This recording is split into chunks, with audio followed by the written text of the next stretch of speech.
So we have clinically integrated networks called the Piedmont Clinic. That is our vehicle for quality management across our system in all of our physician offices.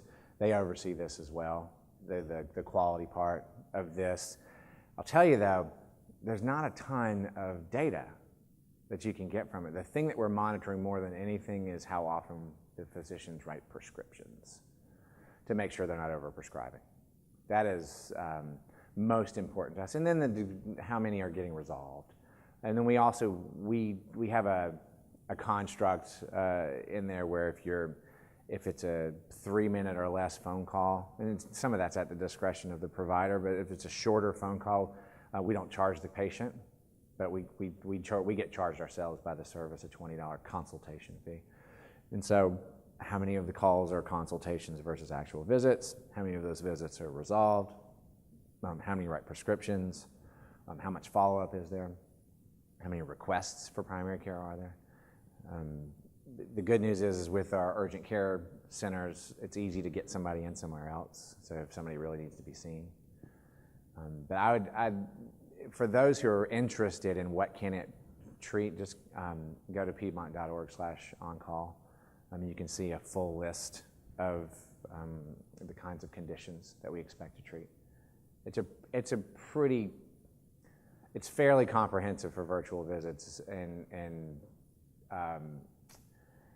a lot of what you would end up going to a retail center for. But we consider the whole state of Georgia ultimately to be our service area, and anybody licensed in the state of Georgia, any provider can, and actually, now that I think about it, anywhere where Karina, who's our provider for this service, anywhere where their physicians are licensed, you can be seen on the Piedmont On-Call app. So I would expect more and more people as we move into new markets so Athens Regional, Athens is where the University of Georgia is. It's about an hour and 20 minutes from downtown Atlanta. So as we move into markets that are further and further from Atlanta, we may go to Savannah one day, we may go to Augusta. As we go out in that direction, I think we'll see more of this pick up in those areas where it's not as easy to get to a physician. Yes, ma'am. How many are physicians versus nurse practitioners or such? I don't have the exact number, but it's about 55 NPs, percentage-wise, 55 NP, 45 physician. And you can't choose. Like on the app, you just like, hey, take the call. And that's another thing that there is a bias inside the industry for physicians, but generally speaking with customers, there's not.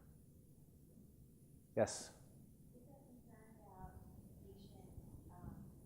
Reported data, like, oh, I took my temperature and it was 104. Mm-hmm. I mean, sure. I'm not sure what their game is at that point. You know, if somebody says I've got 104 temperature, they're gonna be like, you need to go to the emergency room. Well, if they're trying to get a prescription or something, like they want an antibiotic for a cold or, you know. Right. If somebody, I don't know if there's a market for gaming physicians to get prescriptions for antibiotics. I don't know that exists. I think that's they don't write controlled substances prescriptions.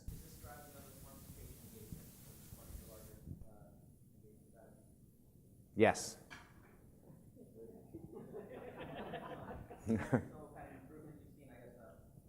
I don't think we have enough data to know for sure if it's driving other.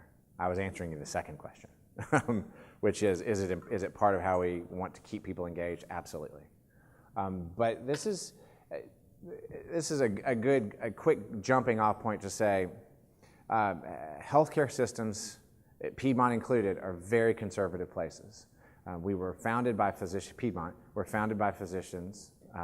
We were founded by physicians in 1905. We were 111 years old, and so you can imagine. Ellen asked me earlier, "What do doctors think about that?" And I'm like, "I don't know. I did not ask them." The point being, right now, many of my peers on the executive team look at something like this and they go, "Oh, that's Matt's fun little consumer thing."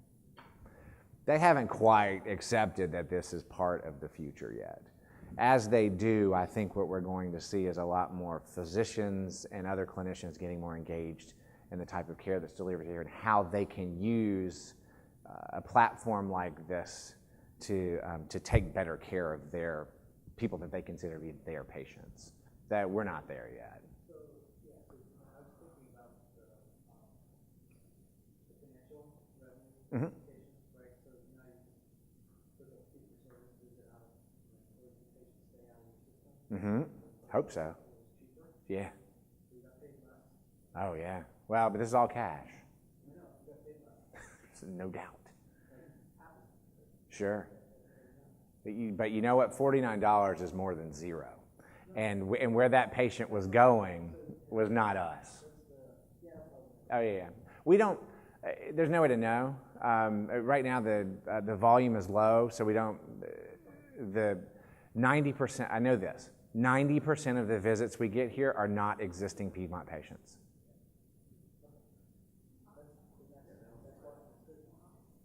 Then that's great, except that for this to be fully realized, I'd like to flip that. Right. So at some point, we need our customers using this. It's not like the primary care physician shortage is going to go away. It's not like we're going to magically have a bunch of new primary care doctors show up. We have a hard enough time taking care of all the people that are in our communities right now, especially when their number one preference is see me right now. Isn't it an entryway to your brand, right? So, and do you have kind of follow-on nurture activities after them? Yes. Yeah, we keep them connected to us. We're not where I want us to be when it comes to the creation and management of relationships. We're not quite there yet.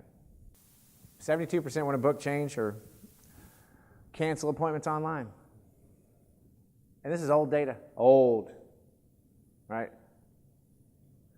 So we did online appointments. And I know it's not magic, but you would think that that we had pulled something magical out, both by customer reaction and by physician reaction to this. So we use Epic's scheduling widget. We're an Epic system. Epic scheduling widget is terrible compared to ZocDoc, other folks that are much better at creating these sorts of things, but we kept it consistent with our platform. It made it easier for me internally to get it done. And this is one of those things that this rides the line between access and transparency, between access and choice. The number one benefit of this, I mean, obviously scheduling online, that's cool. Think about the dance that you normally do with your doctor's office in order to find a date, in order to find an appointment. It's this back and forth. Can you do Thursday at 2 o'clock? Nope. How about Monday at 11? Nope. How about Wednesday at 4? It's just the most annoying ever. And this allows you to sit there with your physician's calendar beside your calendar. You can pick a date. There's still a lot of process that has to happen. You still get a call from the physician's office to make sure your insurance and all that stuff is still where it was supposed to be. But you know you've got that time. It's booked. It's done. Same thing with this. This is another one of those things I could have just put in the transparency and choice bucket instead of the access bucket.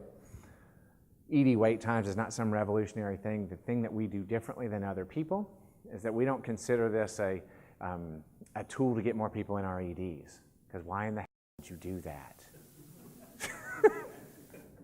They are expensive. They are miserable places.